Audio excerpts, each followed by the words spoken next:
Yes, sir, wedding bells finally rang in the life of Margie Blake. Back from their honeymoon, she and Tim are headed for a life of wedded bliss, they think. Yes, the honeymoon is over for Tim, now that he starts back to work. And it's over for Margie, too, as she enters her bright new kitchen to cook her first meal. Can she prepare those favorite dishes of Tim's, just like his mother used to make? What would he like for dinner? He just loves chocolate cake. Go ahead, try one. All you have to do is follow the recipe. This is going to be easy. Let's see, what's next? It says, cream butter until soft and smooth. Cream the butter? Better get the cream. That's right, pour it in. The recipe says cream the butter, so put in lots of cream. Just look at that silky smooth texture of that batter. Will Tim be surprised? Will Tim be surprised? No, Margie, your cake didn't turn out so well because you misunderstood a term in your cookbook.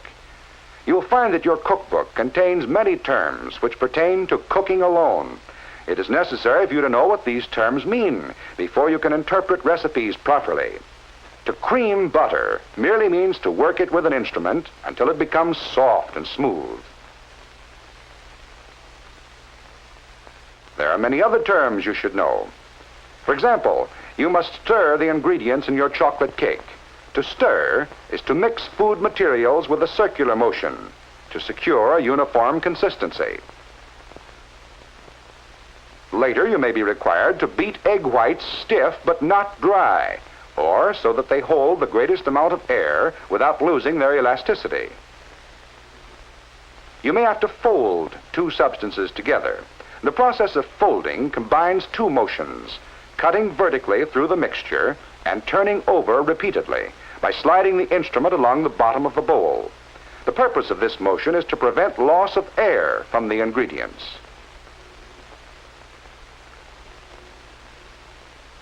In making a frosting for that same cake, you may boil a sugar syrup. To boil is to cook at such a temperature that bubbles rise continuously and break on the surface. Later, your frosting recipe may call upon you to perform the test for the soft ball stage. And this is performed by adding a few drops of the substance to very cold water. If the drops form soft balls that can easily be flattened with the fingers, the material is at the soft ball stage, or a temperature of 235 degrees Fahrenheit. The frosting may have to be beaten. This may be done with an electric mixer. To beat by hand is to make a mixture smooth, or to introduce air by using a brisk, regular motion that lifts the mixture over and over. The making of this cake and the frosting on it involve the terms cream, stir, fold, boil, soft ball stage, and beat. Almost all bread and roll recipes call for kneading the dough. To knead means to manipulate with a pressing motion, accompanied by folding and stretching.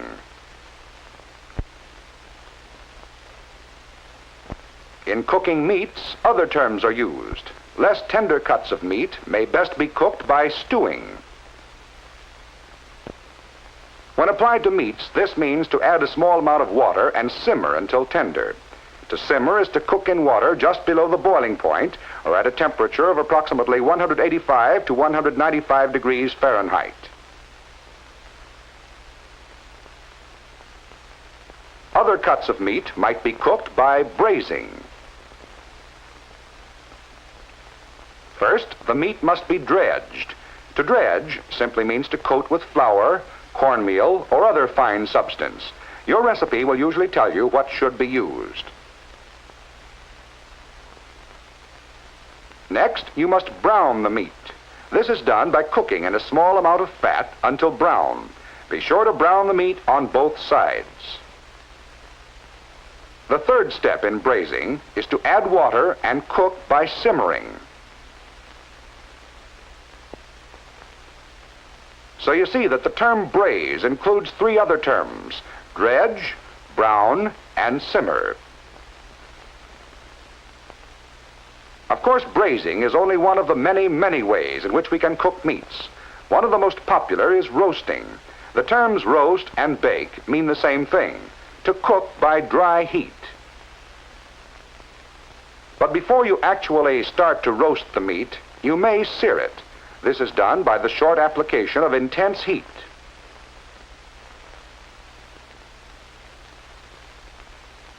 And causes the surface of the meat to turn brown in color. It is done to improve the flavor and appearance, but does cause greater loss of juice. The oven temperature should then be reduced to proceed with the roasting. Suppose Margie's cookbook told her to marinate the vegetables before preparing the salad. Would she know what to do? To marinate means simply to saturate the food with a marinade. A marinade is an oil-acid mixture, which is usually a kind of salad dressing. The mixture is usually allowed to stand in the refrigerator for some time. Sometime during your career as a cook, you'll decide to serve scalloped cauliflower. This involves even more terms. A white sauce should be made first, and the first step is to scald the milk, or to heat it to a temperature just below the boiling point. While the milk is heating, add flour to melted fat in amounts called for by your recipe. Stir rapidly to prevent the formation of lumps.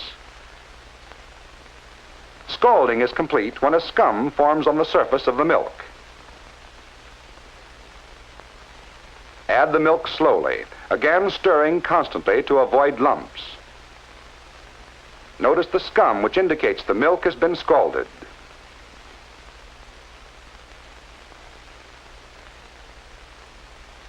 Meanwhile, the cauliflower must be boiled until tender. Put alternate layers of boiled cauliflower, grated cheese, and white sauce in a greased baking dish.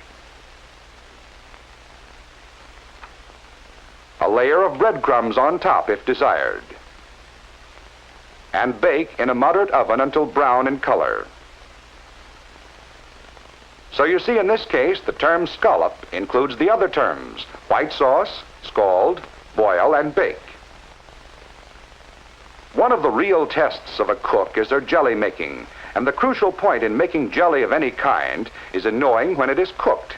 A jelly test indicating a temperature of 220 degrees Fahrenheit is frequently used.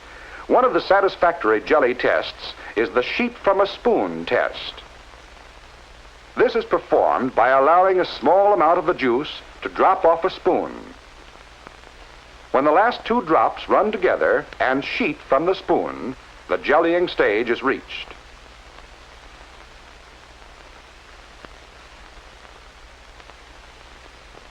The jelly should be removed from the fire at once.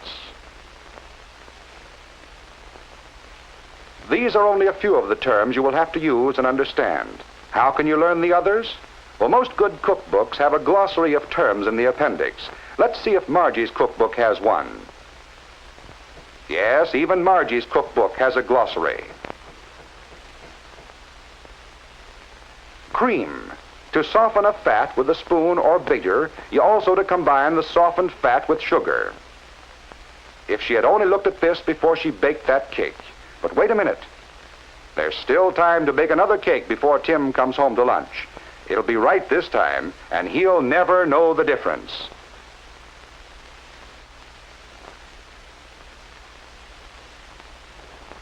Yes, even Margie found that she could learn to cook when she discovered the significance of the terms used in cooking.